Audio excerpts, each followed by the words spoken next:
Hello friends, this is Neelam here. Welcome to Pariksha pedia. आज मैं आप सबके सामने ईवीएस के कुछ क्वेश्चंस लेके प्रेजेंट हुई हूँ जो बहुत ही अच्छे क्वेश्चन हैं। आप सब इसे सॉल्व करने की कोशिश करिए। पहला क्वेश्चन है, पियाजे के अनुसार भाषा अन्य संज्ञानात्मक तंत्रों की भांति परिवेश के साथ डैश के माध्यम से ही विकसित होती है। तो इसको ऑप्शन सुनिए, अंतःक्रिया, सामंजस्य, अलगाव, टकराव। आप बताइए इसका आंसर क्या होगा। तो पहले आप समझ लीजिए। देखिए, परिवेश का मतलब क्या होता है। संज्ञानात्मक विकास और अच्छे से कब हो सकता है आपका। परिवेश का मतलब होता है कि वातावरण, पास पड़ोस। जब बच्चा पास पड़ोस में जाके मतलब लोगों से इंटैक्ट करके सीखता है तब उसका विकास अच्छे से हो पाता है। संज्ञानात्मक विकास उसका बहुत अच्छे से हो पाता है। तो इंटरैक्ट का मतलब क्या होता है, और ऐसे क्वेश्चन को आप एनालिसिस करके ही अच्छे से क्या कर सकते हैं, सॉल्व कर सकते हैं। जैसे टकराव का मतलब, नहीं, बच्चा टकराव करके तो कभी नहीं सीख पाएगा। अलगाव, नहीं, उससे भी नहीं सीख पाएगा। सामंजस्य, नहीं। तो इसका करेक्ट क्या आंसर हो जाएगा, अंतःक्रिया। अगला क्वेश्चन है, वर्डों के उस समूह को जिससे कोई निश्चित अर्थ निकाला हो उसे क्या कहा जाता है। वर्डों के उस समूह को जिससे कोई निश्चित अर्थ निकलता हो उसे क्या कहा जाता है। शब्द, वर्ड समूह, वाक्तव्य। तो आप सब पहले जानिए वर्ड होता क्या है। वर्ड क्या होता है, भाषा की वह सबसे छोटी इकाई या सूक्ष्मतम इकाई जिसके खंड या टुकड़े नहीं किए जा सकते उसे क्या बोलते हैं, वर्ड बोलते हैं। ऑप्शंस क्या क्या आपके, शब्द, वर्ड समूह, वाक्तव्य। लेकिन यहाँ पे बोला है जब वर्ड का एक समूह बन जाता है, उसे मिला दिया जाता है तो क्या हो जाता है, वर्ड बनेगा। वर्ड से वर्ड थोड़ी ना बनेगा। वर्ड समूह बिल्कुल नहीं, वाक्तव्य नहीं। तो हमारा करेक्ट आंसर क्या हो जाएगा, शब्द। अगला क्वेश्चन है आप सबके सामने, उच्च प्राथमिक स्तर पर भाषा सीखने सिखाने की प्रक्रिया की उपेक्षा बिल्कुल नहीं की जा सकती है। ऐसा इसमें कौन सा ऑप्शन है जिसमें अगर आप उच्च प्राथमिक स्तर पर भाषा सीखने सिखाने की प्रक्रिया में हैं तो उसकी उपेक्षा नहीं कर सकते हैं। देखिए, शिक्षक के शास्त्रीय ज्ञान, बिल्कुल नहीं। बच्चों की भाषिक पृष्ठभूमि, बच्चों की सामाजिक श्रेणी, बच्चों के पाठ्य पुस्तकीय ज्ञान। देखिए, ऐसा कौन सा है जिसके आधार पर आप उसकी उपेक्षा नहीं कर सकते। देखिए, आपने पढ़ा होगा कि बच्चों की जो भाषिक पृष्ठभूमि होती है उसके आधार पर आप बिल्कुल उनकी उपेक्षा नहीं कर सकते। भाषा मतलब वो भाषा किसी भी क्षेत्र का है तो उसको आप क्या करेंगे, एक्सेप्ट करेंगे और उसको उसकी ही भाषा में आंसर देने के लिए प्रेरित करेंगे। तो आपका करेक्ट आंसर क्या हो जाएगा, बच्चों की भाषिक पृष्ठभूमि। अगला क्वेश्चन है, भाषा शिक्षण के अंतर्गत वर्तनी संबंधी त्रुटियों का निवारण करना चाहिए। ऑप्शंस हैं, वर्तनी का शुद्ध उच्चारण एवं लेखन अभ्यास करवाकर, त्रुटियों का प्रकार गिनवाकर, वर्तनी के बारे में कुछ बताकर, त्रुटियों की उपेक्षा कर। तो ऑप्शंस बताइए क्या हो जाएगा। त्रुटियों का प्रकार गिनवाकर, आप उनकी त्रुटियां गिनवाकर उनका निवारण करेंगे, नहीं, ये तो बिल्कुल गलत है। वर्तनी के बारे में कुछ बातें बताकर, नहीं, बताकर क्या, बताने से बच्चा थोड़ी ना सीख जाएगा।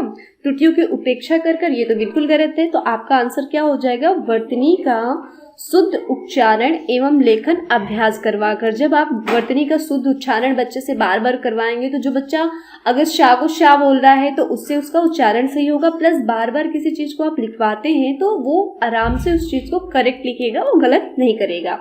अगला क्वेश्चन देखिए, 8वीं कक्षा के बच्चों के भाषा आकलन के लिए आप किसे सबसे कम महत्वपूर्ण मानते हैं। क्वेश्चन आपका फिर से सुनिए, 8वीं कक्षा के बच्चों के भाषा आकलन के लिए आप किसे सबसे कम महत्वपूर्ण मानते हैं। इनमें से ऐसा कौन सा ऑप्शन है जिसे आप कम महत्वपूर्ण मानते हैं, और वो भी 8वीं कक्षा के बच्चों के लिए। देखिए, कहानी को नाटक में रूपांतरित करना, ये तो बहुत अच्छा मेथड है। मतलब किसी चीज का अभिनय करके उस नाटक को बताना, ये तो अच्छा मेथड है। तो ये तो है ही है। लिखित परीक्षाओं का आयोजन करवा के, आपको जब बच्चा अच्छे से पढ़ा है तो उसका परीक्षा भी होना जरूरी है ना। 8वीं कक्षा के बच्चे के लिए किसी विषय पर अपने विचार को प्रकट करवा के, यस, उसे इतना मौका तो देना चाहिए कि वो अपने विचार या किसी भी टॉपिक पर विचार प्रकट कर सके। तो इनमें से सबसे कम महत्वपूर्ण क्या होगा, साहित्यिक समारोहों का आयोजन करवा के। अगला क्वेश्चन देखिए, भाषा सीखने का सही क्रम क्या है? भाषा सीखने का सही क्रम क्या हो जाएगा? श्रवण करना, बोलना, पढ़ना, लिखना, जिसको इंग्लिश में आप लोग बहुत मतलब ऐसे हमेशा कर लीजिएगा क्या, LSRW। LSRW होता है, LSRW। L का मतलब होता है क्या, लिसन, S का मतलब होता है स्पीक, R का मतलब होता है क्या, रीड, एंड W का मतलब होता है राइट। ये शॉर्ट फॉर्म होता है, ये सही क्रम होता है भाषा लिखने का, और ये सीटेट का फेवरेट क्वेश्चन होता है। कई बार सीटेट में क्वेश्चन लिए जा चुके हैं, तो आप फिर से इसको देख लीजिएगा। भाषा सिखाने का सही क्रम क्या होता है? तो LSRW होता है, मीन्स श्रवण करना, बोलना, पढ़ना, लिखना।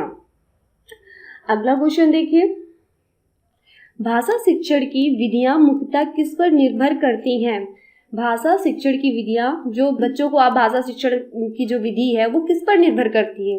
समय अवधि पर गलत, परीक्षा पद्धति पर गलत, लक्ष्य भाषा पर गलत। तो बच्चे के आपने हमेशा पढ़ा होगा कि जो उसकी आयु स्तर होती है वो बहुत मायने रखता है किसी भी भाषा शिक्षा की विधियों के लिए। क्या, बच्चों की आयु, बच्चों का स्तर, आयु और प्रकरण पर। यह आपका करेक्ट आंसर होगा। अगला क्वेश्चन देखिए, भाषा सिखाने का सही क्रम है, ये आपको मैंने अभी बता दिया, क्या बताया था, LSRW। जो अगर आप क्या बोलते हैं, LSRW देखिए, LSRW। L फॉर क्या हो जाएगा, listen, S for speak, and R for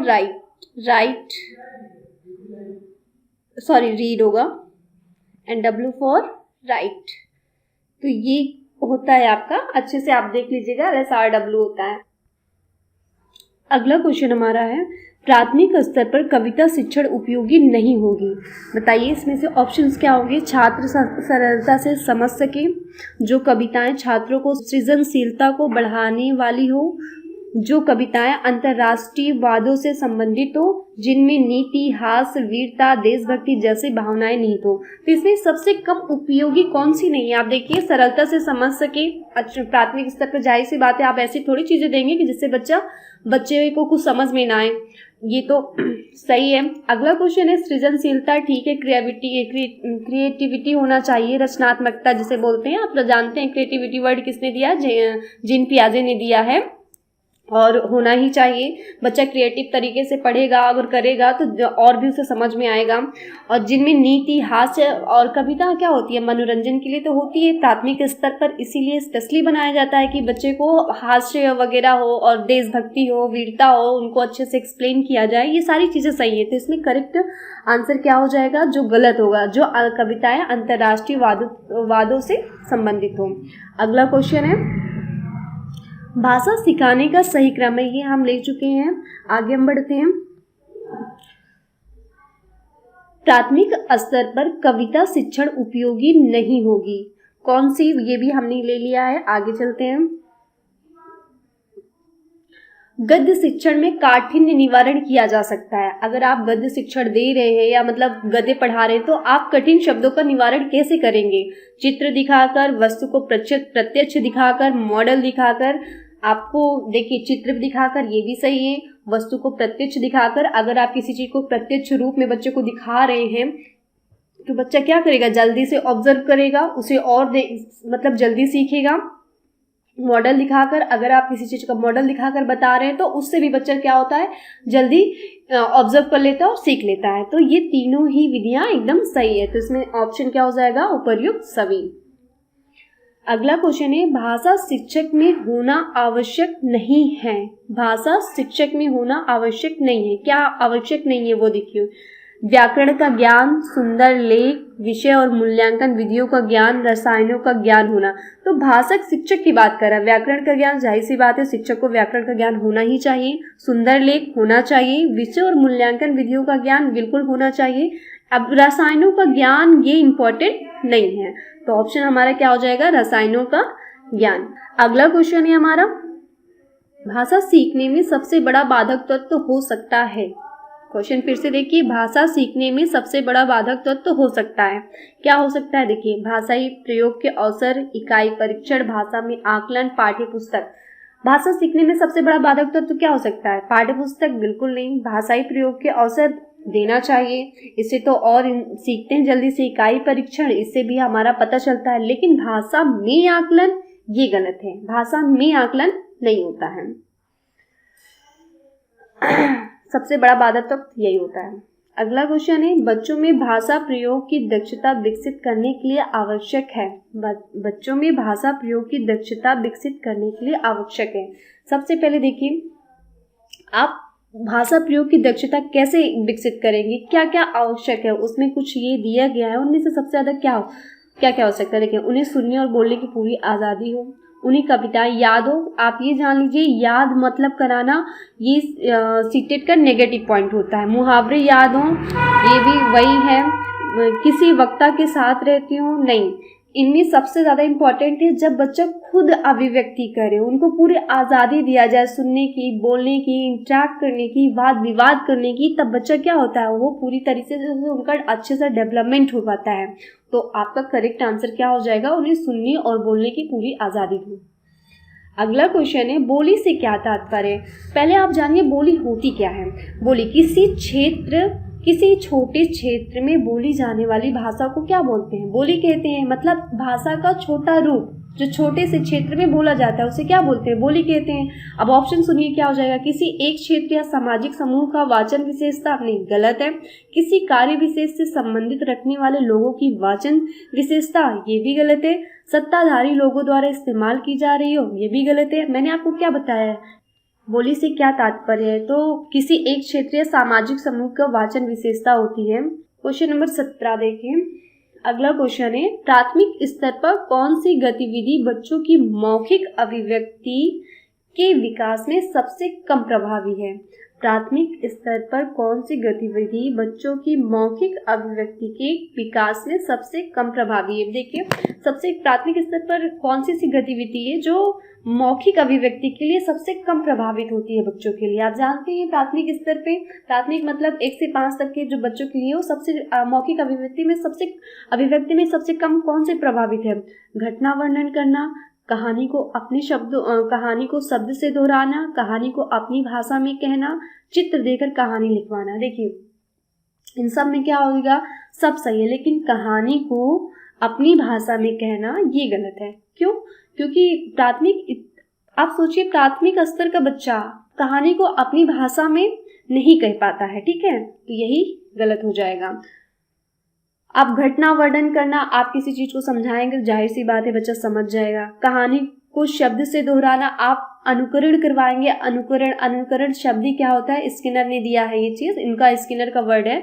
जब आप बार बार किसी चीज को बुलवाएंगे तो प्राथमिक स्तर का बच्चा क्या होता है, सीख लेता है। और जब देख कर कहानी लिखवाएंगे तो भी बच्चा क्या होता है, देखना, मतलब आप मॉडल दिखाकर, चित्र दिखाकर कहानी को बताते हैं या लिखवाने की कोशिश करते हैं तो बच्चा अच्छे से ऑब्जर्व करके लिख लेता है। लेकिन कहानी को अपनी भाषा में कहना ये प्राथमिक स्तर पर नहीं हो पाता है। अगला क्वेश्चन है, बच्चों में और की माध्यम से लेखन कौशल का विकास किया जा सकता है। बच्चों में और किस माध्यम से लेखन कौशल का विकास किया जा सकता है। यहाँ पे थोड़ा सा मिसप्रिंट हुआ है कि नहीं हो, किस माध्यम से है। तो देखिए, लिपि चिन्हों द्वारा, आप जानिए लिपि क्या होता है, जो अक्षर बनाए गए हों उन्हीं के लिए निर्धारित चिन्ह जो बनाए गए हों उन्हीं को क्या बोलते हैं, लिपि। तो लिपि चिन्हों द्वारा नहीं, जिसमें लिपि चिन्हों द्वारा वो तो गलत ही हो गया। अक्षर बनावट, ये तो तीनों, देखिए तीनों में लिपि गलत हो गया। तो हमारा आंसर क्या हो जाएगा, रेखांकन और चित्रांकन द्वारा, ठीक है, यह आपका करेक्ट आंसर हो जाएगा। अगला क्वेश्चन हो जाएगा, सुनीता अवसर शाह को सा बोलती है। सुनीता की भाषा शिक्षिका के रूप में आप इस स्थिति के बारे में क्या कहेंगे, ठीक है। अब आप जानते हैं कोई ये सब क्या है, बोली यानी का प्रभाव होता है। जहाँ पे कहीं कहीं जैसे राजस्थान वगैरह साइड आप चले जाइए तो उधर क्या होता है, शाह को सा बोलते हैं, है ना। तो ये क्या होता है, किसी विशेष क्षेत्र की बोलियां होती हैं जो शाह को सा बोलते हैं। तो क्या हो जाएगा, इसमें क्षेत्रीय भाषा का प्रभाव हो जाएगा। अगला क्वेश्चन है, स्किनर ने भाषा सीखने की प्रक्रिया में सर्वाधिक बल दिया है। मैंने आपको बताया अभी, स्किनर ने स्किनर ये लिखा हुआ है, एक्चुअल में ये स्किनर है, ठीक है। इन्होंने क्या किस पे बल दिया है, अनुकरण पर दिया है। बाकी अंतःक्रिया, भाषा अर्जन क्षमता, रचनात्मक, ये सब किसके वर्ड्स हैं, ये सब पियाजे के वर्ड्स हैं। अगला क्वेश्चन हो जाएगा हमारा, बच्चों को भाषाई क्षमता क्षमताओं के आकलन के लिए सर्वाधिक सहायक है? बच्चों की भाषाई क्षमताओं के आकलन के लिए सर्वाधिक सहायक है। अब देखिए, बच्चों को भाषाई क्षमताओं के लिए आप उनकी भाषाई क्षमताओं के लिए क्या सबसे मतलब आकलन करेंगे तो सबसे क्या सर्वाधिक सहायक है, बताइए। तो देखिए, पहले आप जानिए औपचारिक क्या होता है। औपचारिक मतलब एक बंधा हुआ रूप होता है। जैसे क्या होता है कि बच्चों को आप पढ़ा रहे हैं, एक कमरा मतलब इतनी जगह में आप वो उनको पढ़ा सकते हैं, मतलब बंधे से होते हैं, वो औपचारिक होता है। अनौपचारिक का मतलब क्या होता है, उनको पूरी छूट दी जाए, एक खुला वातावरण दिया जाए, एटमॉस्फेयर दिया जाए, जहाँ पे वो अपनी अभिव्यक्ति अच्छे से कर पाए, वो एक दूसरे से वाद विवाद कर सके, सुन सके, कहीं पर किसी भी रूप में वो चीज हो सके, उसी को क्या बोलते हैं, अनौपचारिक बोलते हैं। तो यहाँ पे जाहिर सी बात है, जिसमें औपचारिक है वो तो गलत हो गया, आपका बच्चा क्या अनौपचारिक, तो आपका ऑप्शन क्या हो जाएगा, बच्चों को की परस्पर अनौपचारिक बातचीत। क्या ऑप्शन हो जाएगा, बच्चों की परस्पर अनौपचारिक बातचीत। अगला क्वेश्चन है, कौन सा प्रश्न कक्षा में बहुभाषिकता को पोषित करता है? बहुभाषिकता मतलब क्या होता है, एक क्वेश्चन हो जिसके बहुत सारे आंसर हो, मतलब कई सारी आंसर निकल के सामने आए, वो होता है बहुभाषिकता। तो जैसे अच्छे लगने वाली महक को क्या कहेंगे, ये बहुभाषिकता का आंसर नहीं है। बुरी लगने वाली महक को क्या कहेंगे, इसका एक ही आंसर निकल के आएगा। तो अब इस तरीके से आप देखिए, इसमें एक ही आंसर है, जैसे फूलों के नाम अपनी भाषा में लिखो, ठीक है, फूलों के नाम अपनी भाषा में लिखो। तो आप अपनी भाषा में बहुत सारी फूल जानते हैं, तो इसके आंसर्स बहुत सारे मिल जाएंगे, इसीलिए ये आंसर क्या हो जाएगा, करेक्ट। अगला क्वेश्चन है, शिक्षण प्रक्रिया को रुचिकर बनाने में शिक्षण सामग्री सहायक होती है? क्या देखिए, ऑडियो वीडियो, वैविध्यपूर्ण, वीडियो परक, पत्र पत्रिकाएं। आप जान लीजिए, वैविध्य का मतलब होता है विभिन्न संसाधन, मतलब उसमें सारे समाहित हो जाते हैं। तो आप यहाँ पे करेक्ट आंसर वैविध्यपूर्ण लगा देंगे, क्योंकि ऑडियो वीडियो पत्र पत्रिकाएं सब उसी में शामिल हो जाएंगे। अगला क्वेश्चन है, प्राथमिक स्तर पर भाषा ही संतों का विकास देश है और साहित्य है। देखिए, प्राथमिक स्तर पर आप ये पढ़े भी होंगे। सबसे पहले आप जानिए साध्य और साधन होता क्या है। साध्य मतलब होता है लक्ष्य, साध्य मतलब होता है लक्ष्य, और साधन मतलब क्या होता है, उस तक पहुंचने का तरीका, वो क्या होता है, साधन। तो हमारा करेक्ट आंसर क्या हो जाएगा, साध्य और साधन। समझ में आया? आप इसको उल्टा मत लगाइएगा, बहुत सारे लोग साधन और साध्य कर देते हैं, ये सीटेट का फेवरेट क्वेश्चन रह चुका है। तो साध्य और साधन इसका करेक्ट आंसर हो जाएगा। फिर से सुन लीजिए, साध्य का मतलब होता है लक्ष्य और साधन का मतलब होता है वहां तक पहुंचने का तरीका, जो मेथड आप वहां तक पहुंचने में यूज करते हैं उसी को क्या बोलते हैं, साधन। अगला क्वेश्चन देखिए, अर्थ की गहनता को समझाने में कौन सी पद्धति सर्वाधिक रूप से सहायक है? अर्थ की गहनता, अर्थ की गहनता मतलब सासर पाठन नहीं, मौन पाठन, द्रुत पाठन, धीमा पाठन। धीमा पाठन का मतलब आप समझते हैं, जो एकदम स्लो पढ़ा जाए। द्रुत पाठन का मतलब क्या होता है, तेज गति से पढ़कर उसका अर्थ समझना। तो आप अगर तेज गति से पढ़ के उसका अर्थ नहीं समझ सकते, सासर मतलब जैसे पढ़ रहा है वैसे ही स्वर सहित पढ़ना, तो ये भी नहीं है। लेकिन हाँ, इनमें से एक मौन पाठन होता है, जिसकी अर्थ की गहनता को समझना है तो आप मौन पाठन करिए, उससे अर्थ बहुत अच्छे से समझ में आते हैं। तो क्लियर आंसर क्या हो जाएगा, मौन पाठन। अगला क्वेश्चन होगा, भाषा अर्जन में महत्वपूर्ण है। देखिए, भाषा अर्जन में महत्वपूर्ण है भाषा का व्याकरण, भाषा के विभिन्न रूपों का प्रयोग, पाठ्य पुस्तक, भाषा का शिक्षण। तो इसमें क्या हो जाएगा, भाषा अर्जन में महत्वपूर्ण है, व्याकरण भी, पाठ्य पुस्तक है या भाषा का शिक्षण है, भाषा के विभिन्न रूपों का प्रयोग। आप इसमें बहुत अच्छे से देख ले सकते हैं कि विभिन्न रूपों का प्रयोग भाषा अर्जन में क्या होता है, महत्वपूर्ण होता है। तो आपका आंसर क्या हो जाएगा, भाषा के विभिन्न रूपों का प्रयोग। अगला क्वेश्चन है हमारा जो 27 है, भाषा सीखे जाने के क्रम में वैज्ञानिक पड़ताल भी साथ साथ चलती रहती है, कथन किसने दिया है? भाषा सीखने के क्रम में वैज्ञानिक पड़ताल भी साथ साथ चलती रहती है, कथन किसने दिया है? बहुत इजी है, आप जानते हैं ये कथन भाषा सीखने यानी चौमास्की ने दिया है। भाषा सीखने का अर्जन किसने दिया है, चौमास्की ने दिया है, ठीक है। और एक जीन पियाजे ने कहा है, बालक एक नन्हा वैज्ञानिक होता है, तो ये किसने किया है, जीन पियाजे ने कहा है, ठीक है। हमारा अगला क्वेश्चन है, देखिए, कविता शिक्षण में गीत प्रणाली का प्रयोग किस स्तर पर करना सर्वाधिक उपयोगी होता है? कविता शिक्षण में गीत प्रणाली का प्रयोग किस स्तर पर? आप जानते हैं कविता शिक्षण में गीत प्रणाली यानी गाकर बताना किस स्तर पर? आपको ये बताने की जरूरत ही नहीं है, आप सभी जानते हैं प्राथमिक स्तर पर। अगला क्वेश्चन, ये बहुत इजी क्वेश्चन था। 29 क्वेश्चन देखिए, प्राथमिक स्तर पर भाषा सीखने से तात्पर्य है, क्या हो सकता है? भाषा वैज्ञानिक तथ्य स्पष्ट करना, भाषा का व्याकरण सीखना, उच्च स्तरीय साहित्य पढ़ाना, भाषा का प्रयोग सिखाना। तो देखिए, उच्च स्तरीय साहित्य पढ़ाना नहीं, भाषा का व्याकरण सिखाना। प्राथमिक स्तर आप देखिए तो वैज्ञानिक तथ्य स्पष्ट कराना, ये तीनों ही गलत है। आप प्राथमिक स्तर पर वैज्ञानिक तथ्य स्पष्ट करा पाएंगे बच्चे को? नहीं। व्याकरण सिखाना ये भी गलत है। और उच्च स्तरीय, तो ये उच्च स्तर की बात की जा रही है, तो प्राथमिक स्तर का है ही नहीं है। हमारा सही ऑप्शन क्या हो जाएगा? भाषा का प्रयोग सिखाना। आप प्राथमिक स्तर पर जब तक भाषा को सही प्रयोग कराना नहीं सिखाएंगे, बच्चा क्या जानेगा कि हाँ कैसे क्या करना है। 30 ये हमारे इस सेशन का लास्ट क्वेश्चन है। तो 30 क्वेश्चन है, आप कमेंट्स करके ज़रूर बताइएगा कि क्वेश्चन कैसे थे, ताकि मैं नेक्स्ट डे के लिए इससे भी अच्छे क्वेश्चन आपके लिए लेके आऊँ। और इस बार आपको तो सीटेट निकालना ही निकालना है। भाषा सीखने का अर्थ उस भाषा की डैडनेस सीखना भी है, क्योंकि भाषा किसी भी डैडनेस का अभिन्न हिस्सा होता है। तो बताइए, ऐतिहासिक इतिहास, सांस्कृतिक संस्कृति, बारीकी व्याकरण, नियमबद्धता व्याकरण। तो बताइए ये क्या होगा? ऐतिहासिक इतिहास नहीं, ये नहीं होगा। हमारा करेक्ट आंसर हो जाएगा संस्कृति। देखिए, भाषा सीखने का अर्थ उस भाषा की संस्कृति सीखना भी है, क्योंकि भाषा किसी भी संस्कृति का अभिन्न हिस्सा होता है। आपका यही करेक्ट आंसर है। तो स्टूडेंट्स, आप लोग प्लीज़ मुझे कमेंट्स करके ये बताइएगा कि आज का सेशन कैसा था और आगे भी, ताकि मैं अच्छे से अच्छे क्वेश्चन आपके प्रैक्टिस के लिए डाल सकूं। Thank you.